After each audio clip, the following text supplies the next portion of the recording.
días amigos, bienvenidos a Fuego Político. Hoy 12 de septiembre, no podemos empezar el programa sin, primero antes, dar las condolencias a la familia del expresidente Alberto Fujimori, que ayer falleció a los 86 años. Él ha generado odios y amores, ¿no? Polarizando muchas veces el sentir del país. Bueno, ayer partió y veremos pues si es que se le recuerda de una forma buena y sus críticos cambian un poco también su postura, ¿no? Veremos pues qué aprendemos de lo que nos dejó el expresidente Alberto Fujimori. Bien, hoy tenemos una entrevista vía Zoom con el ingeniero César Gutiérrez, expresidente del directorio de Petroperú, con quien vamos a hablar justamente sobre la situación de esta empresa. Ingeniero Gutiérrez, buenos días. Buenos días, Carlos. Gracias por la invitación.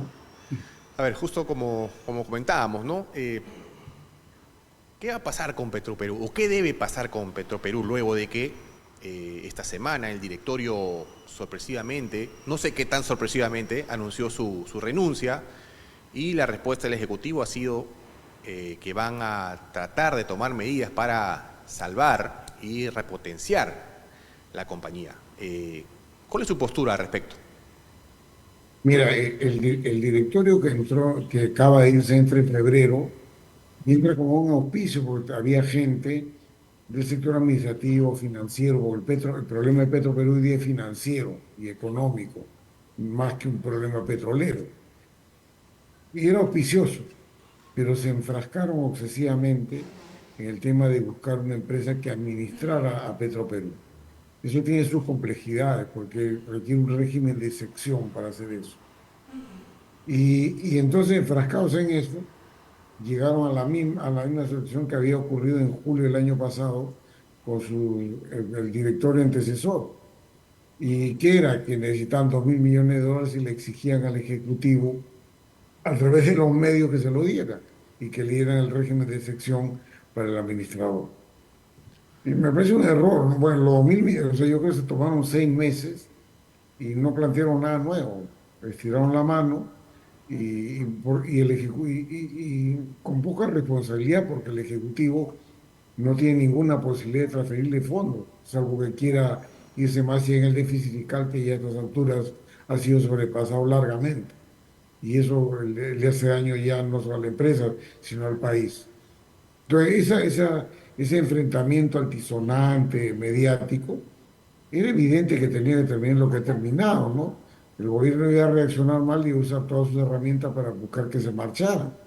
Entonces, el gobierno, ante el pedido, ya tenía algunas decisiones, que ayer el señor Rómulo Mucho, al día siguiente que se va al directorio, ha anunciado que ya aprobó el decreto de urgencia dando medidas.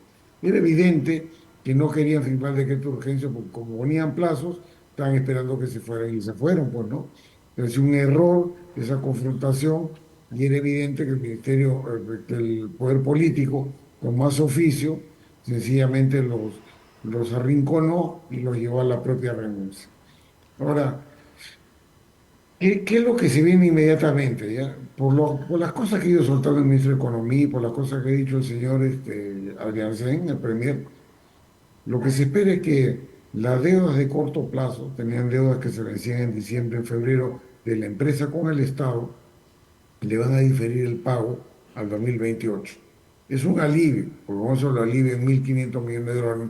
No le ha condonado la deuda, no ha capitalizado la deuda, está prorrogando la fecha de pago. Claro, le endosa el problema al otro gobierno. A mí me sorprende que la clase Claro. política no diga nada, ¿no? La clase política está en mutis, o no se enteran, o no saben, o no quieren opinar. Y el otro tema que alivia por el corto plazo esa decisión, y la otra es como necesitan liquidez, y esta es la enésima parte, enésima vez que necesitan liquidez, entre mayo del 2022 a la fecha, el Estado les ha dado 4.000 millones de dólares. Imagínate la cifra. Esos son 3 puertos de Chancay. Esos son 4.000 millones de dólares. Entonces, y todavía te sobran 100 millones. Entonces, el gobierno, como necesita liquidez, lo que ya ha anunciado que va a otorgar carta fianzas. ¿Cómo funciona esto? El Banco de la Nación va a emitir carta fianza, que es una garantía para que la empresa se endeude en la banca comercial. Y la garantía es de ejecución inmediata. Si no pagan, le ejecutan la carta fianza y el Banco de la Nación paga. Eso es lo que están haciendo, con lo cual soluciona el problema de liquidez. Ahora, también anunciaron que la contratación del administrador iba a ser un proceso de competencia cuya base estaría en octubre. Yo no sé si después de la salida seguirán pensando en eso. Yo era un opuesto a esa administración de un privado, no porque sea privado, Ujú. sino que yo creo que los pasos apropiados solamente en un estructurador financiero que negocie con acreedores y tener alguna consejería de los dos puntos muy sensibles hoy día. La compra de insumos que petróleo crudo, 4.000 millones de dólares al año, hay que comprar óptimamente, creo que no está haciendo eso y tengo que tener una consejería permanente en el internacional, en el directorio, que me diga si se hacen o no correctamente las cosas, pues depende de la utilidad. Y por otro lado, una consejería con experiencia técnica para que colabore con la gente que está gestionando Talara, porque hay muchas unidades de alta tecnología y la gente que está ahí recién la empieza a conocer. Entonces, yo creo que eso se puede manejar, pero yo no sé si el tema de la administración a través de Ujú. un privado lo siga manteniendo el gobierno, me parece un error, y no porque sea un privado, sino porque no hay privado que maneje una empresa petrolera, salvo que sea otra petrolera, y no Claro. es el caso, ¿no? A ver, el Ejecutivo ha tomado, digamos que está tomando algunas medidas, ¿no? Para paliar esta situación. Es innegable que Petroperú enfrenta una crisis eh, de un déficit 8.500, económico astronómico, ¿no? la Es deuda es 8 veces su patrimonio, la deuda es claro, 8.500 millones de dólares. con este panorama, sincerándonos, ¿todavía sigue siendo viable Petroperú? Mira, es muy difícil. El problema, hay varias voces que dicen, liquídenla, ¿no? Pero ni siquiera eso se puede hacer. ¿Por qué? Y por eso yo hablo del estructurador financiero y que acompaña a la empresa en la negociación. Petroperú debe 3.000 millones de dólares en bonistas en Nueva York, Ujú. de los cuales hay que pagar 1.000 en el 2032 y 2.000 en el 2047. ¿Cuál es el problema? Si tú anuncias quiebra, liquidación, insolvencia en Estados Unidos, esos bonos se rigen por la ley de Nueva York. Y al día siguiente van a venir a pedirle al Estado peruano, que es el propietario de la empresa, págame los 3.000, no 1.000 en el 2032 y 2.000 en el 2047, págamelos ahorita, porque eso dicen los contratos que se han suscrito al momento de emitir los bonos. O sea, ni siquiera puedes quebrar o liquidar. La otra dice, privatice. El problema es que la empresa hoy día con una visión al 2032, y eso es público, está en el portal de Petroperú, la consultora que le hizo una valorización y posibles medidas en julio del año pasado le ha dicho, el valor de la empresa con mirada al 2032 es negativo en 500 millones de dólares con los supuestos de Petroperú y 2.100 millones de dólares negativo en los supuestos de la consultora. Que tampoco es vendible. Entonces, si quieres tomar medidas, tienes que renegociar la deuda, el Estado va a tener que asumir algunas y luego pensar entre un privado que la venda. Pero en la situación actual ni puedes quebrar ni puedes venderla. Tú tienes que arreglar la situación. Ahora, esta situación, según algunos especialistas, se debe a que no hubo un buen manejo de Petroperú desde hace muchos años. ¿Cuál ha sido, según su óptica, el manejo que han tenido los últimos gobiernos con Petroperú? Mira, el gran problema de Petroperú ha tenido sus altibajos de la privatización, hay años que ganó, años que perdió, pero nunca, hasta el 2000, hasta cerrar el 2016, le pidió un centavo al fisco, en las buenas y en las malas, nunca le pidió un centavo. Entonces, ¿cómo vienen las cosas? El 2017 ya empieza el gobierno de PPK, no estamos hablando de gobierno de izquierda, estamos hablando de un gobierno de derecha. En 2017 decide el gobierno de PPK continuar con la construcción bajo el argumento que no se podría marcha atrás. No hay informe que sustente eso. ¿Y qué hicieron? Le aumentaron el capital de 325 millones de dólares, primera salida de fondo del Estado, y autorizaron el endeudamiento por 3.000. Entonces, el problema fundamental es el endeudamiento irresponsablemente embarcaron a Petroperú bajo supuestos falsos que la operación de la propia empresa podía pagarlo. Luego, en noviembre del 2018, o sea, en la época PPK se endeudan con 2.000 millones. En el noviembre de 2018 se endeuda con 1.300 más, época de Vizcarra. Y en la época de Sagasti se endeuda con 1.000 más. Todo ese endeudamiento nunca nadie dijo si se puede pagar o no se puede pagar. Yo he escrito sobre eso desde el 2014. Y el tipo de endeudamiento no se pueden pagar. Pero los medios de comunicación nunca repararon en eso. ¿Cuál era la expresión de los medios de comunicación? Por ejemplo, cuando se firma el contrato en 2014 con Humala, pero que Humala lo endeuda con banca comercial 500 millones. ¿Cuál fue el titular? Se va a poder vender acciones de la empresa al 49%. Pero nadie se preguntó, ¿ya está endeudado con 500 va a poder pagarlo o no? Nadie se preguntó. En el Claro. 2017, cuando se emiten los bonos, ¿cuál fue el discurso? La demanda de los bonistas fue superior a la oferta de 5 veces. Ese fue el titular. Nadie se preguntó si puede pagar o no. En noviembre del 2018, cuando recién 1.300, la banca española cree en Petroperú, no si se puede pagar o no el pago. Y en la época Sagasti, febrero de 2021, 1.000 millones más en bonos. ¿Cuál fue el titular? La demanda sigue siendo interesante para los bonos de Petroperú. Esta es la realidad. Entonces, el gran problema es el elevado endeudamiento. Antes de eso, desde la privatización, puede haber sido años buenos, años malos, puede haber ganado o puede haber perdido. Sus ganancias en todo caso eran magras, pero nunca le pidió un centavo al fisco.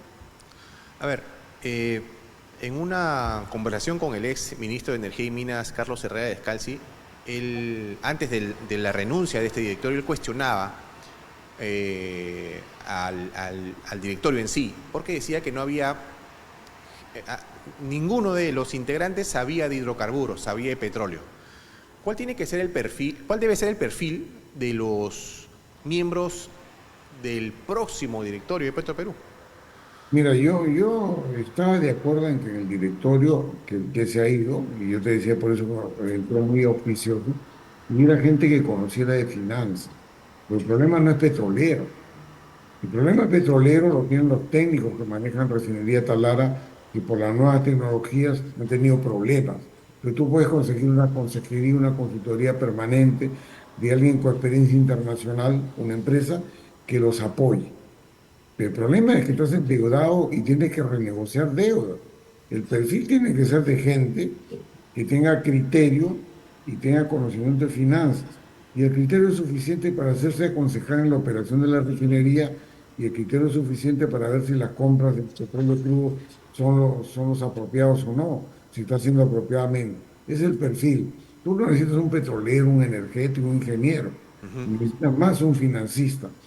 El tema es, tienes que financiar una deuda de 8.500 millones de dólares y tienes que ver cómo le estiras para que con la operación de la refinería genere los ingresos para poder pagarla. O en todo caso, ¿cómo hago para mejorar el perfil de la empresa y poder venderla o no venderla? Es una tarea de economista. Yo, por si acaso, yo soy ingeniero y estudio finanzas, pero yo soy la idea que no es la hora de los ingenieros, es la hora de los financistas. Y eso yo creo del perfil. Y financistas que sean reconocidos por el sistema financiero internacional, que los bancos de inversión los conozcan y respeten con sus palabras como afirman cosas. Estamos hablando, no estamos hablando del Banco Azteca, no estamos hablando o de mi banco, estamos hablando de bonistas en Nueva York de 3.000 millones, en los cuales los contratos han suscrito con Banco Primera Línea, con Bank of America. Y cuando estamos hablando de la deuda en España, estamos hablando de que esa deuda en España ha sido garantizada por el gobierno español. Estamos hablando de ese nivel de Ministerio de Economía y Finanzas de España o Hacienda Española. O estamos hablando de Santander Investment, ¿no? O el HCBC que ha intervenido en el financiamiento. Entonces, no es cualquiera tampoco, no es cualquier economista de la esquina que puede ir. Es alguien que tenga un reconocimiento y conocimiento para interactuar con sus pares que son acreedores de deuda monstruosa. O sea, 3.000 millones de dólares es mucho dinero. Lamentablemente acá se le ha perdido la visión de que son 3.000 millones de dólares. Y es Claro. mucho dinero, ¿no? Ahora, el principal cuestionamiento a Petroperú es, sin duda, la refinería, ¿no? Es inversión demasiado grande, ¿no? Ese es el gran problema. Ahora, si viéndolo desde el punto de vista privado, ¿la refinería es negocio? Perdón, ¿qué me decías? Un privado. Claro, sí, viéndolo desde el punto de vista de un Claro. empresario privado, ¿no? ¿La refinería termina siendo un buen negocio? Mira, a ver, la refinería tal como está hoy día diseñada puede producir utilidad, ¿ya? Porque está diseñada para comprar insumo barato y producir combustibles que dejan marca. El gran problema es que cuando metes la deuda en la cual se han metido, ya eso no es viable. Ese es el gran problema. El gran problema es que se ha hecho algo que técnicamente tiene manejos que permiten margen apreciable, pero lamentablemente la deuda le quita todo el atractivo. Entonces Claro, tú tienes que bajar la deuda para que en un momento pienses vender la empresa. Realmente la empresa es la refinería, 16 terminales más de almacenamiento y despacho. Esa es la empresa. Refinería Conchán, hoy día es un terminal de despacho porque no puede operar y producir combustibles con la calidad que exige el medio. Refinería Iquitos igual tiene ese problema. Refinería Bagua es una refinería muy pequeña que tampoco puede producir combustible con especificación que exige el mercado y las reglas de normativas peruanas. Refinería Pucallpa está completamente depredada después de un alquiler que tuvo durante años. Pero su real activo es activos inmobiliarios que cuestan como 200 millones de dólares, la refinería Talara y los terminales de almacenamiento que tienen todo el país, que son 16 terminales, que sí son atractivos porque permiten a alguien que está en el mercado de poder almacenar y despachar combustible. ahora hay quienes señalan que la permanencia de Petroperú se debe a que cada gobierno que ingresa pone personas de su entorno porque ganan sueldos altísimos, ¿no? Funcionarios que ganan muy buenos sueldos.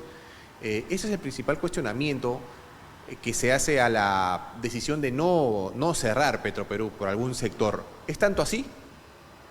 Mira, los gobiernos, la intervención política siempre ha existido. O sea, el poder político el que nombra al presidente y sus directores, todos, incluido yo. Yo fui designado al gobierno aprista, incluidos los que se han ido, ¿ah? Que tanto critican la politización. Los ha designado los ministros, que es un poder político de segundo orden debajo de la presidenta de la República, es un poder político. Entonces, la designación ha sido así. Pero, por ejemplo, el presidente del directorio gana mucho menos que el gerente general. El presidente del directorio no está en planilla. El presidente del directorio tiene ingresos por recibos horarios profesionales, no tiene ni siquiera el beneficio de salud, ni siquiera eso tiene, y ni siquiera recibe ni almanaque a fin de año, ¿ya? Ese es el presidente del directorio. Su sueldo es mucho más bajo que el gerente general.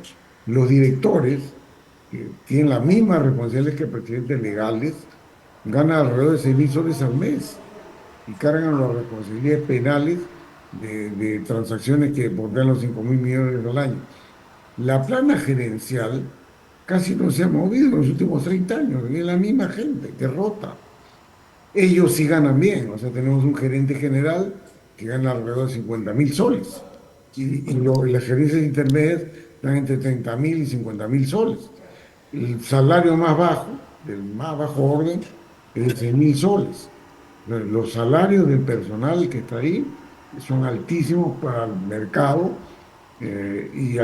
no solo el mercado de las entidades públicas, sino hasta de las privadas. O sea, cualquiera no gana 50.000 soles en una entidad privada, en una empresa privada. Entonces, pero si bien es cierto es alto, es exagerado, se ve mal, los salarios no representan una carga enorme de los ingresos, los salarios representan el 3%. El gran costo de Petroperú es la compra de crudo. Del ingreso que obtienen, el 85% del ingreso se lo lleva a la compra de crudo. Entonces, por eso yo insistía, uno de los temas fundamentales es están seguros que las transacciones de compra de crudo están realizando en las condiciones óptimas para la empresa, porque ahí está realmente el tema central del negocio. El resto es para los medios. Sí, es exagerado, tienen beneficios extraordinarios como los seguros familiares que son mejores que cualquier seguro que puede vender una empresa privada de trabajadores, extensivo a toda la familia, tiene una escolaridad extendida hasta la edad universitaria de los hijos. Son exagerados, ¿ya? No está bien, pero no empieza a estar peor aún en la situación actual. Pero eso representa el 3% de los ingresos brutos. El Ahora, tema central es la compra de crudo. Pero no nos distraigamos. O sea, el ministro Arista, cuando entró, resaltó eso. Y yo lo pregunté, está bien, me parece exagerado, me parece bien la crítica, pero vamos al meollo del negocio. Nadie quiere mirar la compra de crudo. Y la compra de crudo es el verdadero core business del negocio. ahora, si bien o sea, según su óptica la compra de crudo es el meollo del asunto, habría que sincerar también, ¿no? Los sueldos para que, digamos, estas críticas que hay eh, bajen un poco, ¿no? Sí, ahora el tema, si bien es cierto, por eso te decía, son exagerados los montos, ¿no? Me refería a eso. Tanto para la administración pública de Estado, la empresa privada, tampoco no es tan fácil bajar el salario, porque son acuerdos sindicales Ujú, obtenidos en procesos arbitrales. O sea, no es una negociación bilateral, claro. obtenidos en procesos arbitrales y entonces que a futuro tenga más beneficios, no, ya porque ya la exageración ya la acabo de ver y es escandaloso. Pero lo anterior es demagógico decir que lo voy a cambiar porque sencillamente son acuerdos sindicales Claro, obtenidos en procesos arbitrales, ¿no? claro, ahí hay un tema sindical también que, bueno, desde el punto de vista de ellos también hay que ser respetado, ¿no? Ahí el tema está bastante entrampado, pero digamos, y para ir terminando, ¿cuál es el panorama de Petroperú a un mediano plazo? Muy complicado. Mira, yo soy de los que he dicho que la refinería operando sin restricciones, ¿no? Deja un margen importante, ¿no? Pero ese margen, bajo supuestos optimistas, no alcanza para pagar ¿qué? Las deudas que hay cada año, hay Ujú, que pagar a bonistas, intereses, provisionar dinero para pagar el principal de los bonos del año 2032 que son 1.000 millones, para pagar los costos administrativos y de venta, que son 300 millones, que es una cantidad importante, no alcanza para eso, faltan como 140 millones al año. Pero la situación es más grave aún, lo he dicho con supuestos optimistas. Petroperú antes era 50% del mercado, hoy es 25%. ujú, Para recuperar espacio, vas a tener que jugar con el margen. Y jugar con el margen ante cuatro competidores grandes. Refinería La Pampilla, que es Repsol, Valero Energy, que es una americana muy competitiva, ExxonMobil, que es un gigante mundial, y Marathon, que es otro importante trader mundial. Bajar margen y tener buena gestión comercial es heroico. Y eso significa, digamos, disminuir el margen esperado. Al disminuir el margen esperado, esos 140 millones de dólares faltantes que te decía con supuestos optimistas, la brecha se va a presentar. Entonces, ¿qué es lo que tiene que hacer? Renegociar deuda. El Estado va a tener que asumir lamentablemente parte de la deuda y luego ver si entre un privado, que también hay limitaciones, porque la ley solamente permite el 49% de accionariado, no hay ningún privado que vaya que ser minoría ante el Estado, eso hay que cambiar. Y luego, si cambias eso, tratar de que entre un privado. Porque lamentablemente, si bien es cierto, las designaciones al más alto nivel directorio depende del poder político, las decisiones también dependen del poder político. Y claro. el poder político desde 2017 a la fecha ha sido endeudar a la empresa y no reconocer que en un momento hay que sincerar eso y si hay que vender, hay que vender. Y voy a una situación límite que ni siquiera se puede vender y que ni siquiera se puede declarar en quiebra.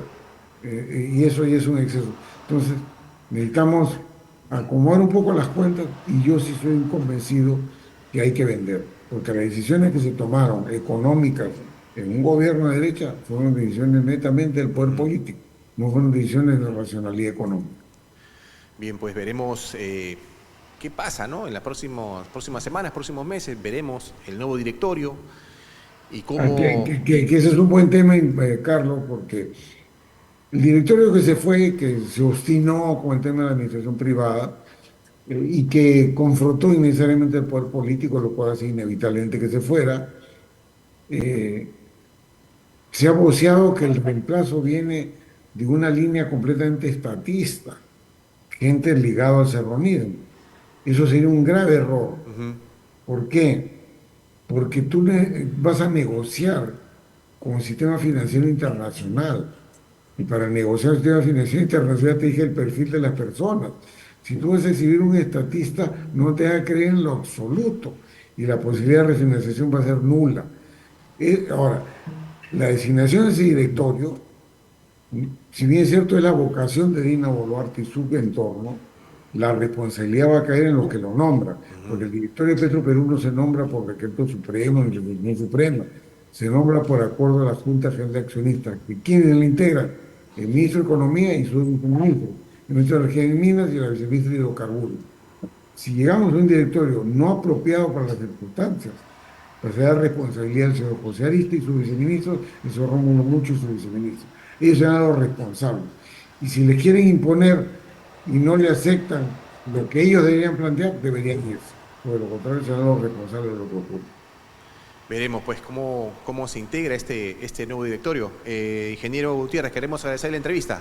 Muchas gracias, Carlos. A usted, que tenga buen día. Buenos días. Bien, amigos, estuvo con nosotros el ingeniero César Gutiérrez, es presidente de Petroperú. Hemos abordado el tema de esta compañía, de esta empresa que hace agua y que muchos cuestionan su permanencia. Veremos el próximo directorio quién lo integra y si es que hay una solución pronto, hay una mejora en este. Yo los invito a seguirnos la próxima semana en un nuevo programa de Fuego Político. Muchas gracias, buenos días.